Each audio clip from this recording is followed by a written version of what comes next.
when we're listening to these people on the mainstream media, you know, that's how you end up with these clips of people that are just feel that they're justified in calling for acts of violence and feeling like, you know, they don't have any other choice but to target, you know, the right side of the aisle with violence.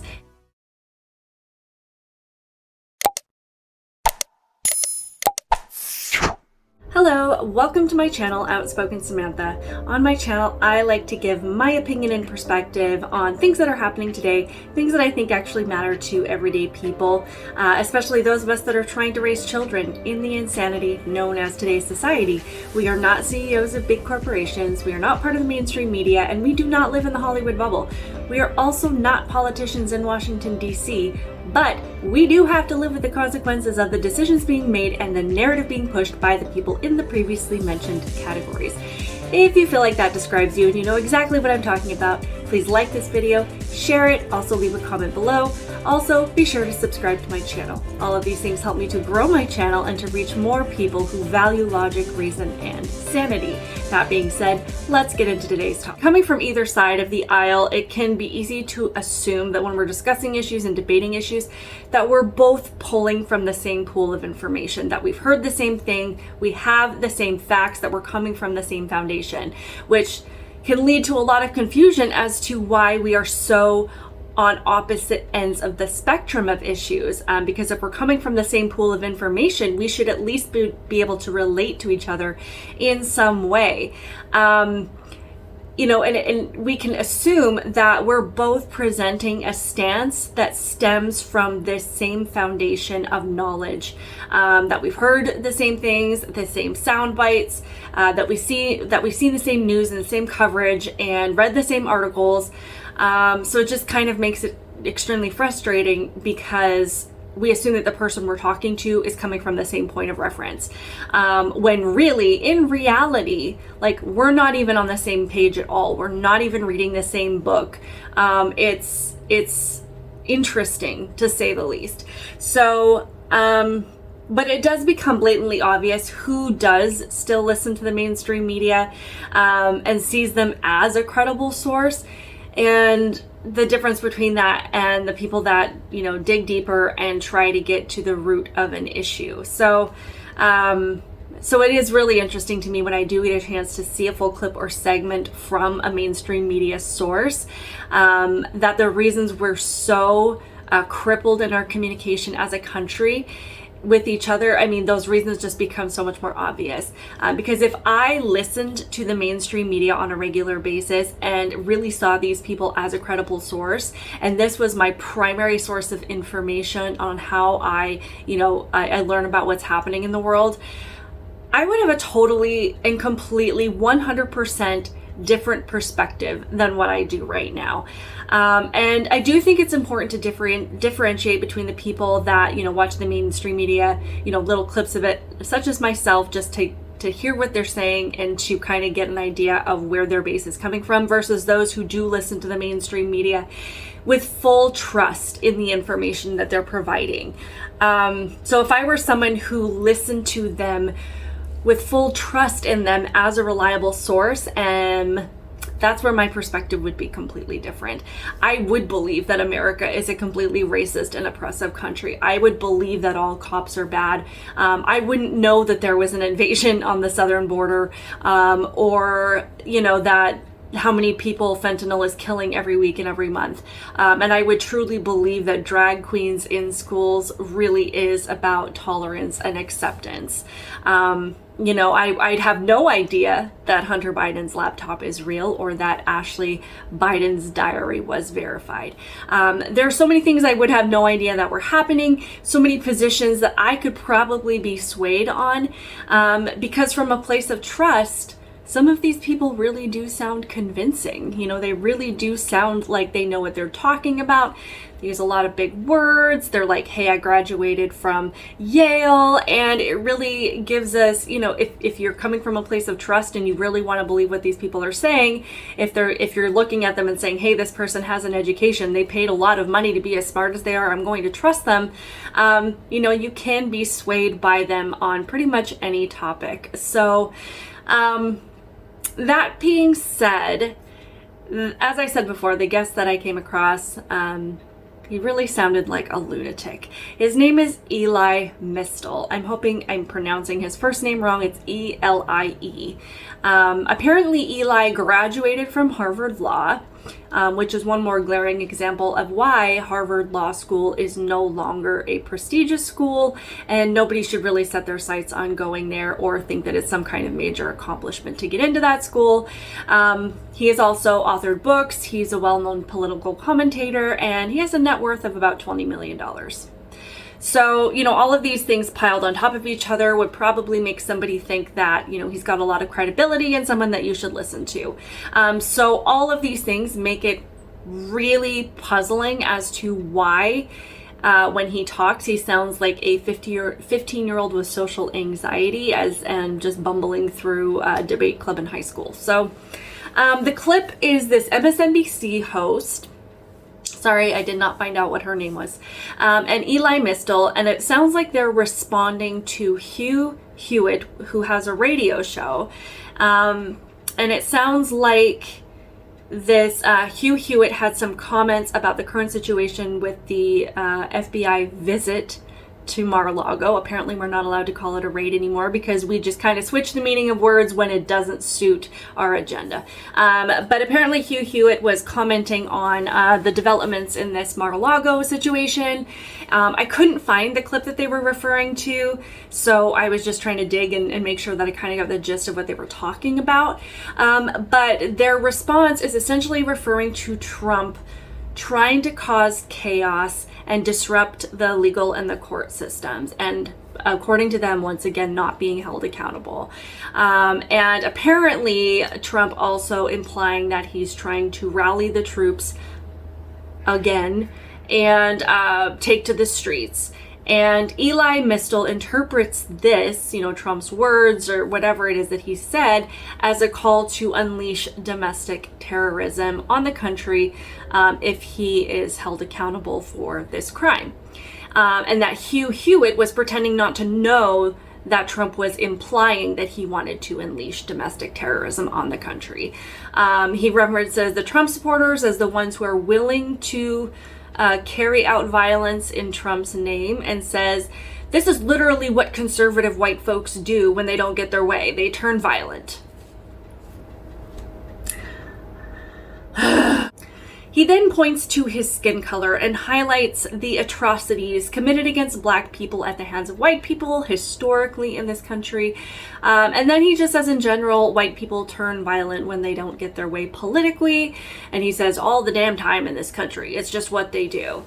So here's a piece of that clip. You can kind of see what I'm talking about. I'll just play a little bit of it. I'll link it in the description box if you want to see the full thing, but I don't think that I need to subject you to the full 2 minutes of it right now. So here that is. Cause of the problem, of course, is Trump himself and his MAGA acolytes themselves and the people who are willing to do the violence in Trump's name. Again, I want to say that I'm not surprised that he's threatening this because A, he's literally done it before. And B, this is literally what conservative white folks do when they don't get their way. They turn violent. As a black man in this country, as a person who is aware of the black history in the New World, white people turn violent when they don't politically get their way all the damn time in this country. So I think this says a lot about how far Harvard Law School has fallen. And it used to be that we could expect people that graduated from Harvard Law School to be intellectually superior to most of us. We just really thought it was this huge deal to be able to get into this school, that anybody who accomplished this was just a lot smarter than the rest of us. But at this point, I think that the expectation is, that you all know the alphabet, that you can read it at least a 4th grade level, and maybe get through the day without a snack. But that's just the expectation for Harvard grads at this point. You'd be shocked at how many are failing just to reach the basic functions of being a human being, let alone actually knowing anything, which is really sad, especially since they likely paid hundreds of thousands of dollars to graduate more intelligent than when they came in. So turns out you really just graduate from Harvard Law with the intelligence of the slowest kid in 3rd grade. So, either way, he knows that he's lying, which is bad, or he really thinks that he's spewing facts and telling the truth, which again is a mark of our failed education system. And sometimes I really can't tell which one it is, if they know that they're lying or if they really think that the lies they're telling are true. So let's just review a little bit. The Democrat Party was the party of slavery. They did not want slaves to have rights in this country, or to be seen, or, the people that were slaves, specifically Black people, to have or to be viewed equal as white people. They were the party of the KKK. They were party of Jim Crow. And the Northern Democrats held the longest filibuster in American Senate history in opposition to the Civil Rights Act of 1964. Democrats are also the party of abortion without restrictions, which is something that impacts the birth of Black babies far more than any other community. And if you didn't notice the people that were calling to protest to the streets in opposition to the overturning of Roe v. Wade, it was a lot of angry white liberals. So threatening the Supreme Court justices' homes, threatening to assassinate them, just a lot of very angry white Democrats. Of course, there was the recent very heartbreaking incident of Shannon Brandt driving his car and running over 18-year-old Kayler Ellingson because he honestly believed that Ellingson was a Republican extremist. There was a New Jersey councilwoman who just drove down the street, knocked over a guy on his bike, and didn't turn around, didn't see if he was okay, didn't even report the incident until hours later.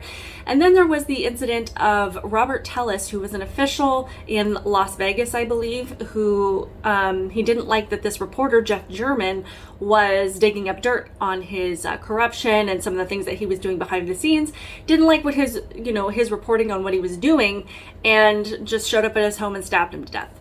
Jeff German, I don't know what his political affiliation was. From what I can tell, he seemed to investigate both sides of the aisle. He just really enjoyed digging up stories, as it says on his Twitter account. But as we can see, this pattern of who is committing acts of violence against people, whether it be politically motivated or just simply because they think they can get away with it, seems to fall on one particular side of the aisle. And when these people like Eli Mistel get on these shows and talk about racism and people and white people committing violence, they always point to the history of our country, of things that happened 50 and 60 and 70 years ago and 100 years ago. They want to keep bringing up slavery. And I am not making excuses for these things, because I am not ignoring the sins of our past and, the positions and the policies that were carried out in this country that were discriminatory and harmful and violent and racist. But that's not the thing. It's the fact that they can never point to an incident of what conservative, quote unquote, conservative white people are doing now to carry out political violence. Or, anytime that they say, looks like they're rallying the troops again, or they're, going to be calling to unleash domestic terrorism in this country, we have yet to see it happen from the conservative side of the aisle. They keep saying how extremist we are and how violent and how dangerous we are. And yet, none of that has come to fruition, and the only day that they can point to is January 6th. Once again, not making excuses for January 6th, but they have this one day to point to where a few bad actors, and that everybody on the Republican side of the aisle has denounced and said, hey, that was not okay. That was, a terrible act. They should not have been doing that. They should not have broken into the Capitol. These people do need to be held accountable. But that's the only day that they can point to. So all of these other times where they're saying that Republicans are the extremists, we're the danger, we're the threat, we're the violent ones, all they can do is point to our past, and not to mention the past that they're referring to are the sins of their own party, are the white people in their own party that were racist, that were discriminatory, that did not want Black people to have equal rights, and committed heinous acts of violence to keep those things from happening and to intimidate, people from passing legislation that would let these things happen. So it's like they almost hope that we are not going to understand what the truth of our history was, who was really behind all of these acts of violence, and then we're not going to recognize who are behind, primarily behind the acts of violence happening today. It's a lot of gaslighting. Again, sometimes I can't tell if they really believe the words that they're saying, or that they know they're lying and they're hoping that you believe the words that they're saying, and won't actually dig into it and verify that what they're saying is true. And then there's all these people, and this is just from the last couple of weeks. When are we going to start banning MAGA Republicans from establishments?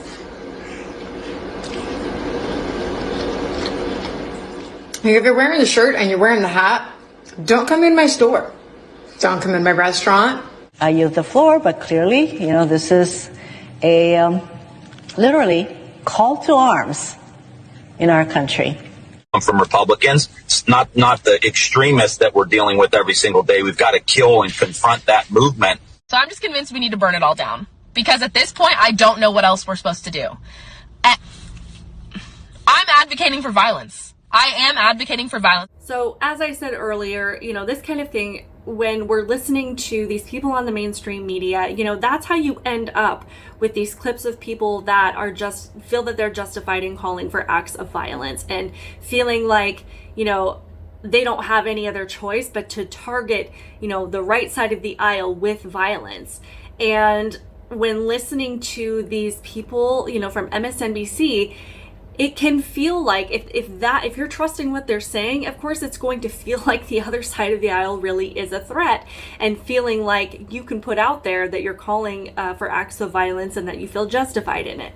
And we're giving people credit just because they have a title, just because they have a degree, just because they have all of these things on their resume or a piece of paper. And, their words obviously are going to have a deep impact on the way somebody else views an issue. So it can be really easy to see people as a threat, despite the fact that there's probably no basis for it. And it can be easy to see everyone as a victim and every system as a means of oppression, if this is what you're hearing all day long, if this is what is being fed into your ears and into your brain all day long. That's obviously what you're going to believe.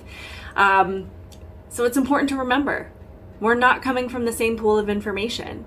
And when we try to discuss issues, we're not arguing based on the same perspective. We are coming from a completely different foundation of information. It's like if you were to give one guy a bowl of ice cream and the other guy a glass of sour milk, and then come together and have a discussion about dairy products. The one guy with the ice cream is insisting that dairy products are wonderful, and the other guy who drank the glass of sour milk is wondering what the heck you're talking about and thinking that you're completely insane, and he's completely offended that you want him to keep drinking sour milk because you're praising dairy products and how wonderful they are. I know that's kind of a silly analogy, but it's like we're coming from two different things, and it's really hard to convince the other one that what you're saying is good, when they're like, yeah, but what I've just been fed is full of crap and garbage. It's perhaps a little bit of a rant today, but perhaps, it can help us kind of understand how we approach the issues that we discuss. And if there are still discussions to be had, which I truly hope that there are, but just understanding that we're taking in completely polar opposite sides of information. They're not even on the same page, not even on the same book, not even in the same library.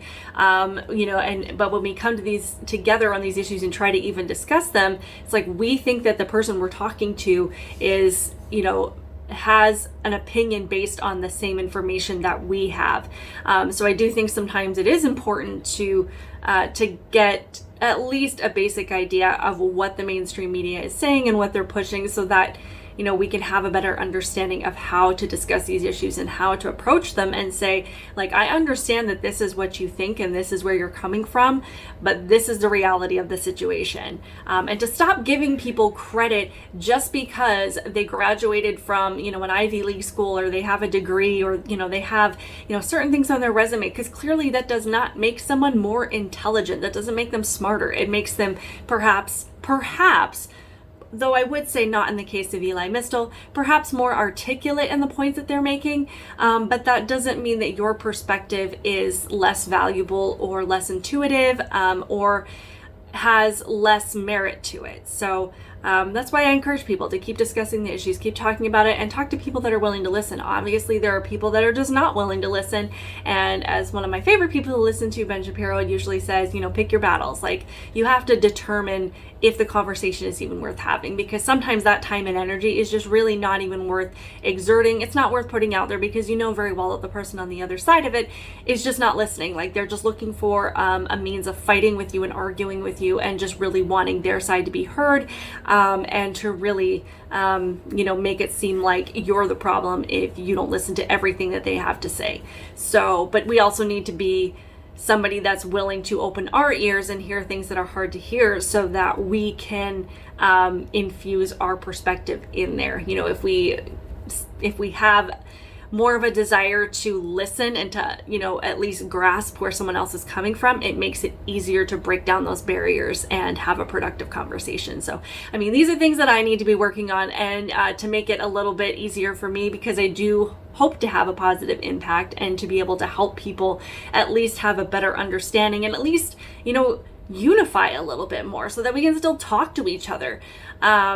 So that's my goal. Let me know what your thoughts are. Let me know what you think. You know, what are some of the things that you've heard from the mainstream media in the last few days? Because I don't think that it ever gets less entertaining and less amusing and less horrifying in some ways. But thank you for tuning in. Please hit that subscribe button, turn on the notification bell so you can be notified every time I post a video. Like, comment, and share. And I will see you in my next video. Bye.